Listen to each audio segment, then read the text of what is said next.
Готовим быстрый, ленивый торт без выпечки. Он очень яркий и невероятно вкусный. Тыквенный торт на сковороде. Если интересно, продолжайте смотреть. Этот рецепт прекрасен во всех смыслах. Мягкий и сочный, по текстуре торт напоминает любимый многими медовик.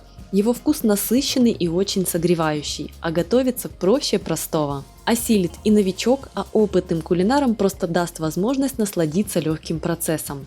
Подойдет этот рецепт также тем, у кого нет духовки или же не хочется ждать, пока она разогреется.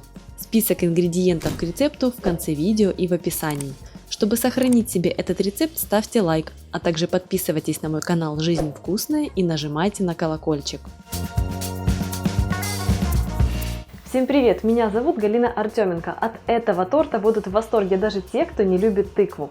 Он нежный, идеально пропитанный, а его вкус дополнит корица, которая очень круто сочетается с тыквой. Ее мы добавим в нежный творожный крем, так что если вы не любите корицу, просто ее не добавляйте. Используйте другие специи по вашему вкусу или не используйте никакие специи вовсе. Необходимо 200 граммов запеченной тыквы или пюре, 120 граммов сахара, 2 столовые ложки растительного масла, 1 яйцо, 320 граммов муки, а также 5 граммов разрыхлителя. Я буду использовать тыкву, которую заранее запекла, и теперь она у меня в виде вот такого вот полуфабрикатного пюре. Дело в том, что в сезон из тыквы готовится очень много разнообразных блюд, и чаще всего я использую именно тыквенное пюре. Я не люблю возиться каждый раз с приготовлением пюре для конкретного блюда, поэтому покупаю тыкву, разрезаю ее напополам, удаляю косточки и прямо не счищая кожуру запекаю ее в духовке до мягкости. Уже готовые тыквы кожура снимается намного проще, это безопаснее, как по мне, и намного удобнее потом использовать вот этот вот готовый тыквенный полуфабрикат в течение нескольких дней. Если необходимо растянуть эту заготовку для себя на какое-то более продолжительное время, проще просто заморозить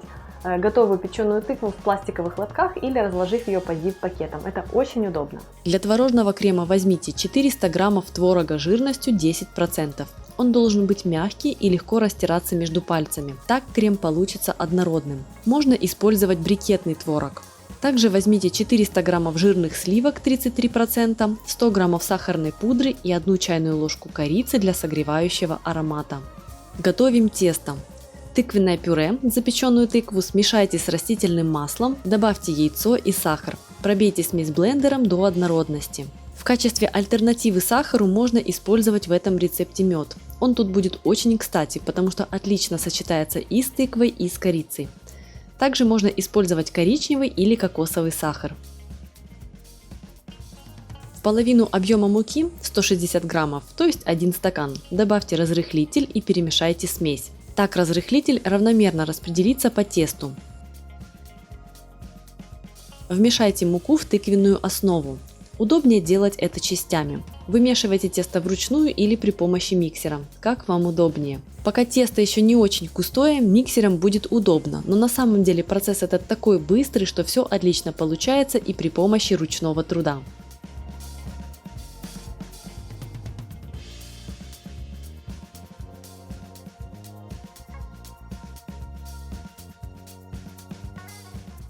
Когда вы введете первую половину муки с разрыхлителем, тесто будет напоминать тесто для оладий.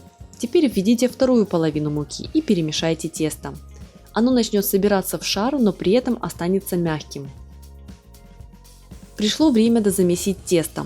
Помните, что оно должно оставаться мягким, поэтому не вводите в него слишком много муки на дозамесе, иначе готовый торт не будет таким нежным, как должен.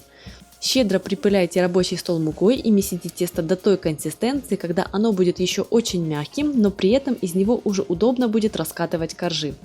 При этом оно будет оставаться слегка липким, поэтому подсыпайте муку при работе с ним. Посмотрите, насколько мягким получается тесто, но с ним уже удобно работать. Разделите тесто на 8 порций. Подкатайте каждую часть в шарик для удобства. В итоге у вас получится 10 коржей. 8 из основных частей и 2 из обрезков, которые останутся после раскатывания и которые можно будет перемесить. Только посмотрите, каким ярким получается это тесто. Работать с ним одно сплошное визуальное удовольствие.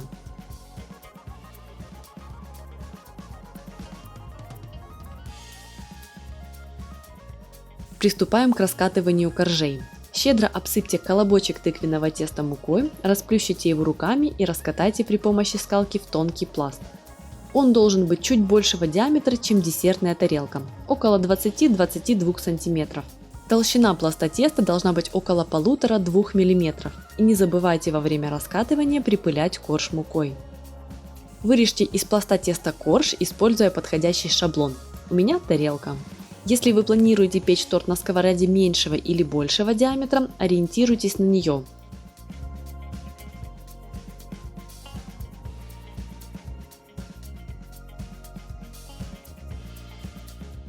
Отправляйте корж на сухую и хорошо разогретую сковороду. Накройте ее крышкой и пеките корж на минимальном огне около 1,5 минут. После чего крышку снимите, переверните корж на другую сторону.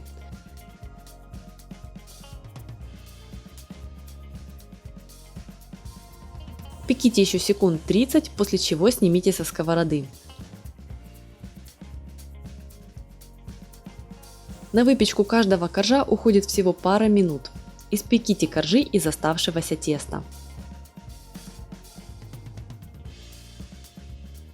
Займитесь приготовлением крема. Для этого к творогу добавьте корицу и сахарную пудру. Сахар тут использовать не стоит, так как он будет долго растворяться. Слегка перемешайте творог с сахарной пудрой и добавьте четвертую часть из общего объема сливок. Так будет удобнее готовить творожную массу. Перемешайте творог. Тщательно пробейте творожную смесь блендером, чтобы получить нежную и однородную текстуру.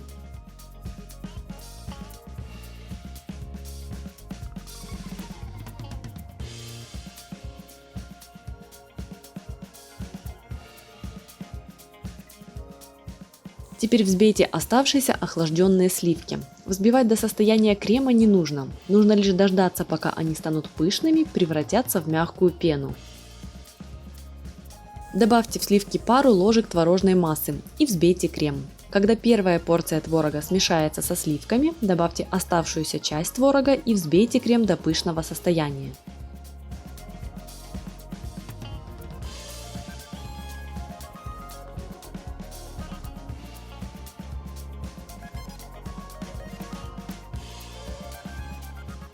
Крем получится довольно плотным и будет хорошо держать форму.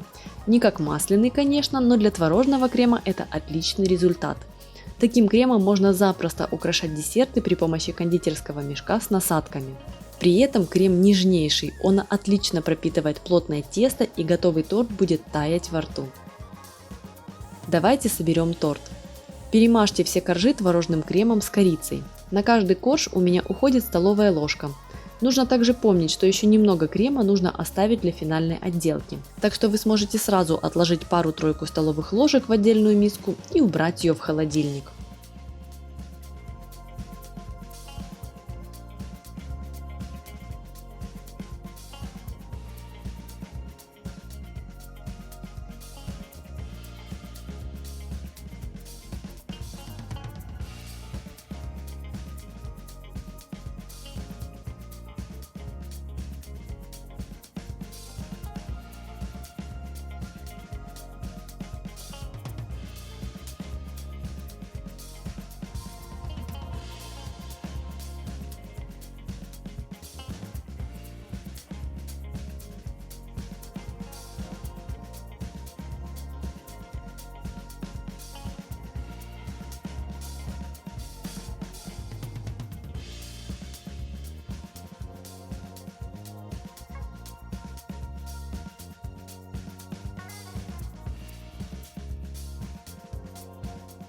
После сборки торту необходимо дать хорошенько пропитаться. Отправляйте его в холодильник на ночь. При этом, чтобы он был ровным, я укладываю сверху небольшую досточку и слегка придавливаю торт руками. Также я закрываю бока торта пищевой пленкой, чтобы пока он пропитывается внутри, края коржей не подсыхали. Когда торт пропитается, можно подровнять края. Эта операция не обязательная, но так будет выглядеть аккуратнее.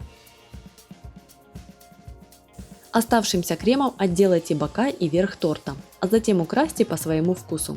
Или оставьте так, в креме, кучерявым словно в облаке. После отделки торт можно подавать.